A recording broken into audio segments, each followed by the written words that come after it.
Et hello tout le monde, on se retrouve pour un Parlons Saga et cette fois nous allons parler du titre 200 d'écume et de glace de Alexiane de Lys. Je vais essayer de moins courir, j'ai l'impression qu'il y a le feu mais non, on va y aller doucement. Donc c'est des éditions Michel Lafon. Ils existent en poche, en brochet, en e-book. Je ne crois pas que pour l'instant il y ait d'audio, en tout cas je n'ai pas vu d'audio sur je crois que c'est la Kindle, enfin Amazon Audio. J'ai pas regardé sur Nextory, je l'ai oublié. C'est en 3 tomes, même si je crois avoir vu qu'un préquel se préparait. Le tome 1 d'un préquel qui va pas tarder à sortir. Moi, ça m'intéresserait un préquel, de voir ce qui s'est passé au temps où le clan du père de notre héroïne était au pouvoir, au temps, enfin comment c'était avant avec ses clans. Le tome 1 est sorti en 2021, donc un tome par an de ce que je me souviens, donc tome 1 2021, tome 2 2022 et ainsi de suite. Nos livres font à peu près entre 380 et 480, donc ça va, c'est pas énorme, ça se lit assez vite, surtout que c'est pas écrit trop petit, c'est bien écrit. Michel Lafon, j'aime beaucoup comment on dit, l'édition. Comment est l'édition, j'ai trouvé ça. Il n'y a pas de carte au début du bouquin, ça j'ai trouvé ça dommage. J'aurais aimé une carte où tu vois à peu près où se trouvent les. Comment dire, les clans, les races,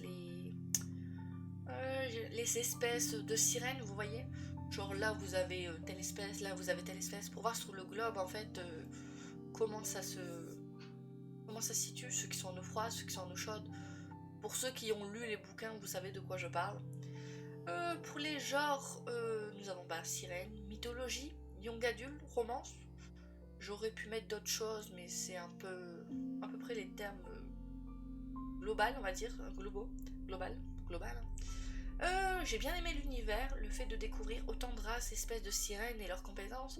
Donc par rapport à, comment dire, à citer une sirène d'eau douce ou d'eau salée, enfin d'eau chaude, d'eau froide, tu peux contrôler l'eau.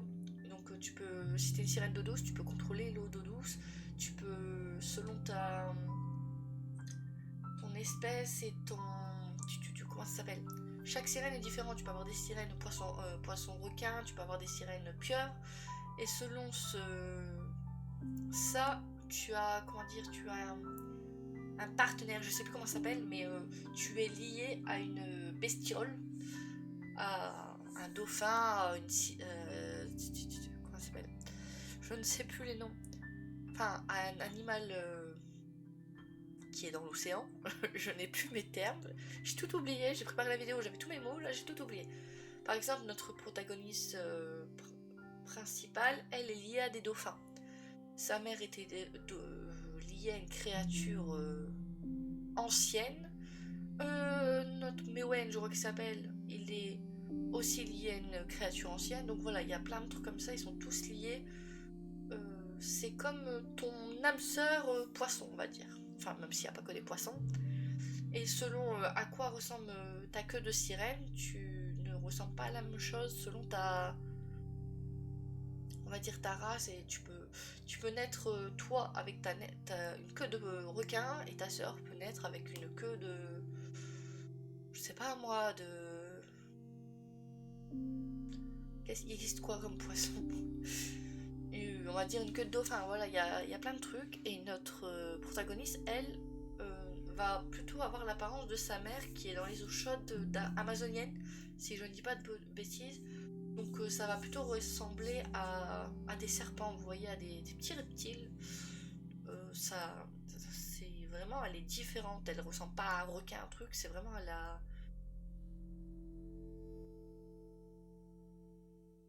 ouais, elle a ce petit côté reptilien. Oui, je me perds, désolé. Trop de choses à dire sur cette saga, mais j'ai hâte de voir le préquel. Franchement, je savais pas. Je vais sur les sites pour essayer de trouver mes infos pour savoir s'il existe en audio ou pas, machin. Et là, je vois préquel. Je suis en mode, ah bon? Ça m'intéresse. Du coup, après ça, il y a notre protagoniste principal qui voit sa vie carrément chamboulée du jour au lendemain. C'est une jeune fille malade, blanche comme un cadavre, même un peu grise, qui vit dans une petite petite ville tranquille. Un jour, son père, il lui dit, je vais lire le résumé après, mais son père, il lui dit, ben, tu vas aller chez ta tante pour, comment dire, pour les vacances. Et elle va se retrouver attirée par la mer et elle va aller de mieux en mieux, vite fait. Avant de continuer dans mon blablabla, j'ai oublié de vous lire le résumé. Normalement, je lis le résumé avant de lire mon blablabla. Donc, allons-y pour le petit résumé. Le tome 1 s'appelle Métamorphose. Je ne vous lis que le résumé du tome 1. Je ne vais pas vous spoiler les autres tomes. Même si, normalement, si vous regardez cette vidéo, il y a du spoil. Donc, j'espère que vous les avez vus avant. Enfin, le plutôt. La perspective de passer ce qui pourrait être son dernier été de chez elle n'enchante pas vraiment Perséphone. Atteinte d'une mystérieuse maladie qui l'affaiblit de jour en jour, la lycéenne se retrouve coincée dans le... Je vais y arriver. Finestère, chez une tante excentrique dont elle ignore tout. Je sais plus c'est quoi le surnom qu'il donne à la tante. Je sais plus. Elle qui n'avait jamais fait face à l'océan se sent pourtant irrésistiblement attirée par cette immense étendue d'eau. Mais l'océan regorge d'êtres mystérieux plus dangereux les uns que les autres, des êtres qui pourraient bien remettre en question toute la vie de l'adolescente. Jusqu'où êtes-vous prêt à aller pour découvrir qui vous êtes réellement? Et du coup, voilà, donc c'est censé être une trilogie, mais il va y avoir un prequel qui m'intéresserait bien si ça se passe avant. Savoir peut-être un peu plus de choses sur la mère de notre protagoniste, ça m'irait très bien. J'en étais où dans ce que je disais avant de vous lire ce résumé qui résumait en fait ce que j'étais en train de vous raconter un petit peu. Ah oui, j'ai bien aimé le fait que notre protagoniste est une sirène, mais une sirène un peu spéciale. Elle a son ADN, comment dire, correspond à 2 espèces. En fait, il y a 2 espèces. Son père est d'une espèce, sa mère est d'une espèce. J'ai oublié les espèces, je vous mentirai pas, j'ai lu ça il y a un moment. Donc son père est Magigre, j'essaie de le dire. C'est un des géants du Nord en gros. Et sa mère est Yamandja. Et elle, c'est une ondine d'Amazon, du fleuve d'Amazon. Heureusement que c'est dans la dernière page du bouquin, parce que sinon j'aurais été perdue. Et du coup, j'ai bien aimé le fait que dans son corps, dans son être, t'as ces 2 parties d'elle-même qui se confondent. Donc t'as la Yamandja, je vais essayer de le dire correctement, qui est, elle, est un être un peu faible, on va dire. Dès qu'elle fait du mal à quelqu'un ou qu'elle pense du mal, ben, ça lui provoque des douleurs, ça peut la tuer.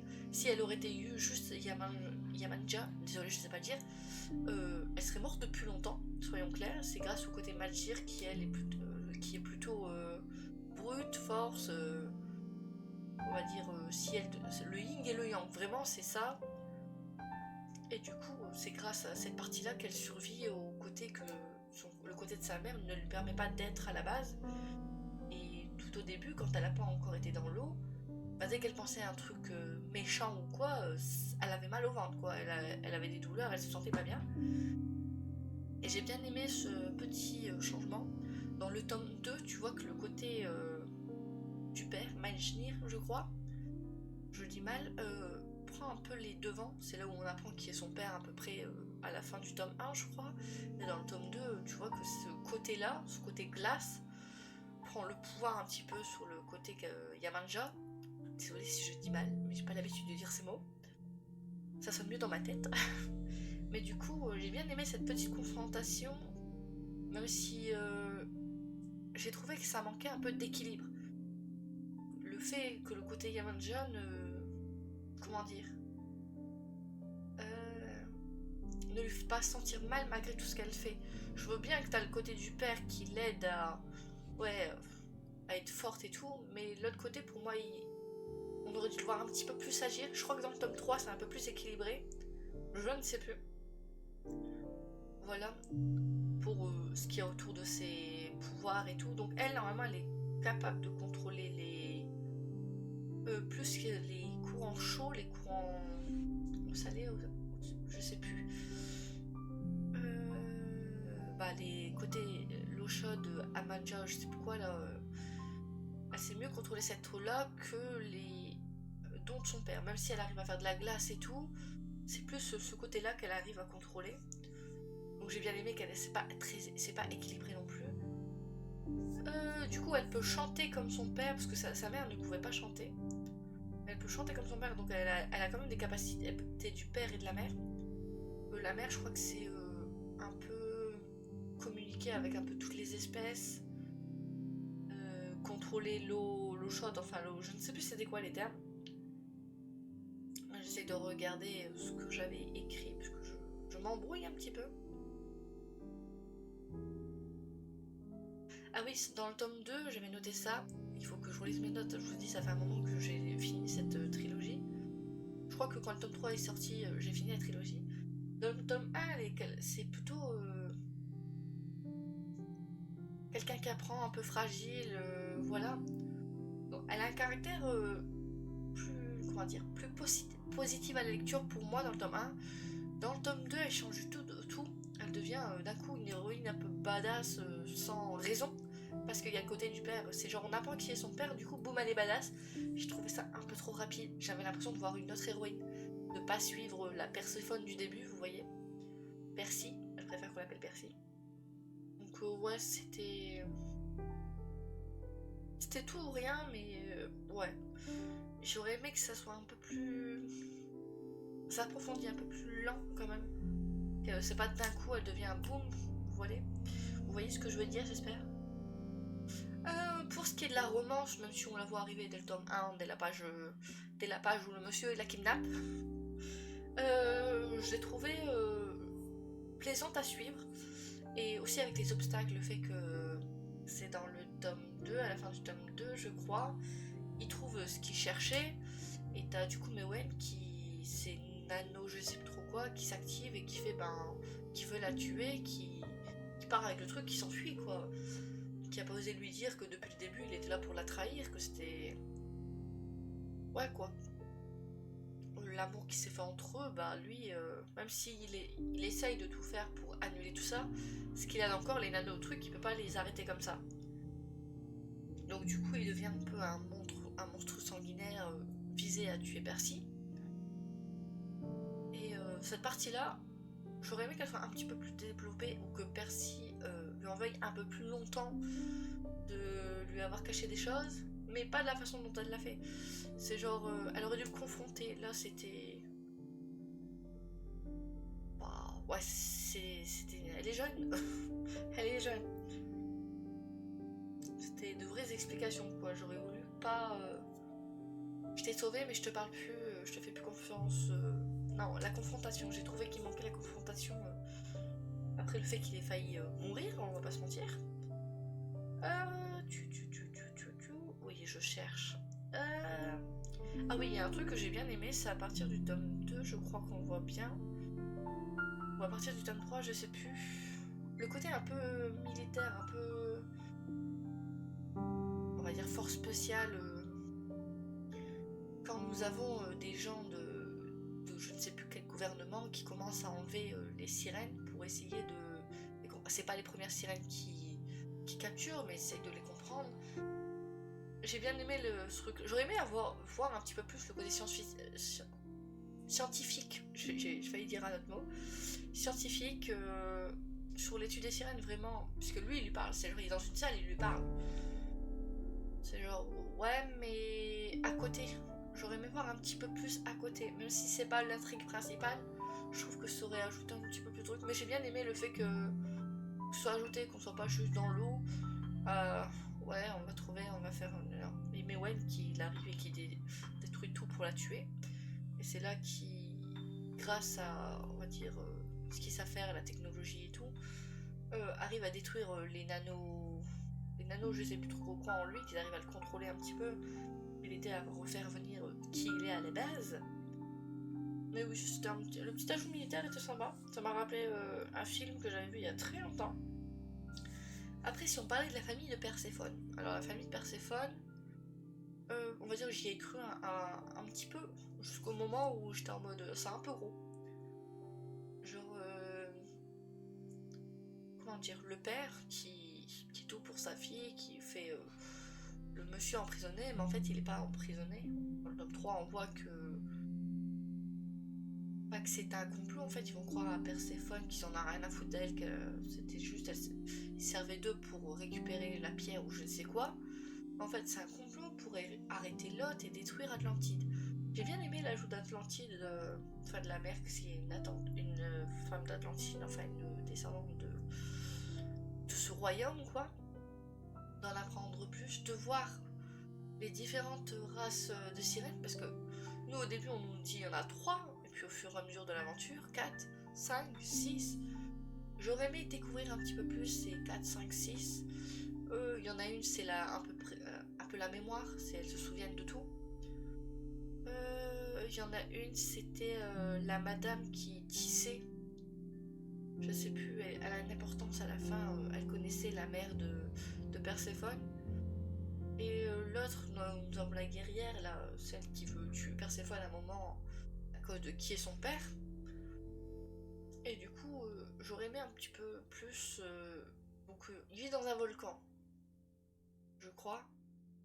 Enfin, autour dans un volcan, mais glacé ou je ne sais plus quoi, je sais plus ce que c'est exactement.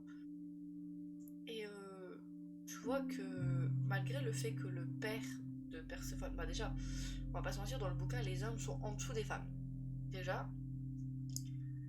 Le fait que ils ont plus confiance en la vieille sorcière là qui veut la plupart des gens j'ai oublié les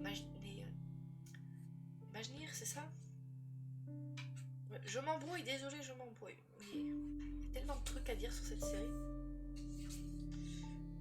Non, pas les remerciements. On veut les marguires. Ouais, les marguires.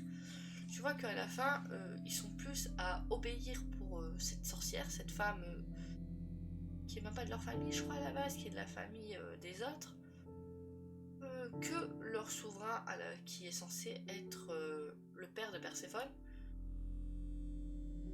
qui d'ailleurs, je crois, a tué sa sœur. J'ai pas tous les souvenirs en tête, mais je crois qu'il a tué sa sœur et fait croire qu'elle était encore vivante pour que Perséphone coopère, même si en vrai ils auraient dû toujours laisser ce machin là-bas. Perséphone était la dernière à pouvoir y aller. Toute cette quête à aller le récupérer pour détruire, ben moi c'était nappe. C'est genre je lui dis pas, personne va le chercher. Mais ouais, il y avait. Après, j'étais un peu déçue de ce qui arrive à la mère de notre princesse. Je n'ai plus son nom à la princesse, mais dans le premier clan qu'on découvre, les Marie Morgane, la reine elle est présente dans le tome 1, c'est elle qui nous donne la quête, qui voilà quoi. Et dans le tome 2, on la voit plus qu'on est parti à la quête et on apprend qu'elle est morte dans le tome 2 ou dans le tome 3, renversée par je sais plus qui au pouvoir, je crois. Mais de toute façon elle est en train de mourir. Dès que tu donnes naissance à un enfant, ta vie chute. C'est pour la race qu'elle avait, pour je sais plus si c'était une pieuvre ou je ne sais plus quoi. Et j'ai l'impression de m'embrouiller dans ce que je vous dis, mais il y a tellement de trucs à dire sur cette série que oui, je m'embrouille un petit peu. Dites-moi si vous trouvez que j'ai oublié des choses sur cette série. Et au fait, le fait qu'à un moment, il y a une grande vague qui arrive pour tout détruire, et eux, ils arrêtent. Et tu vois qu'ils sont arrêtés pour ça. Mais comment tu peux arrêter des gens parce qu'ils ont arrêté une vague? Ce passage-là, je l'ai trouvé un peu... Hein? À moins qu'ils soient au courant que les sirènes existent, je vois pas pourquoi arrêter des gens parce qu'ils ont arrêté une vague. Ça, j'étais en mode, hein? De quoi? Pourquoi? J'ai pas tout compris. Sinon, je l'ai trouvé les personnages assez développés. Notre princesse qui devient amie avec Perséphone et tout. J'ai oublié son nom, désolé, j'ai pas tous les noms. Notre Marie Morgane, Mewen. C'était sympa. Les personnages qu'on a après, là, celui qui peut lire dans les pensées, je ne sais plus comment il s'appelle. Peut-être Perséphone au fur et à mesure des bouquins était un peu chiante, sinon les autres assez développés. J'aurais bien un petit peu plus en voir des parents. Mais on en apprendra peut-être dans le prequel qui se prépare. Sinon voilà, on a fait un peu le tour. Je crois qu'à la série 3 tomes, si je devais... 18 ou 17. Je ne sais plus. La note que j'ai mise sur Livre Addict.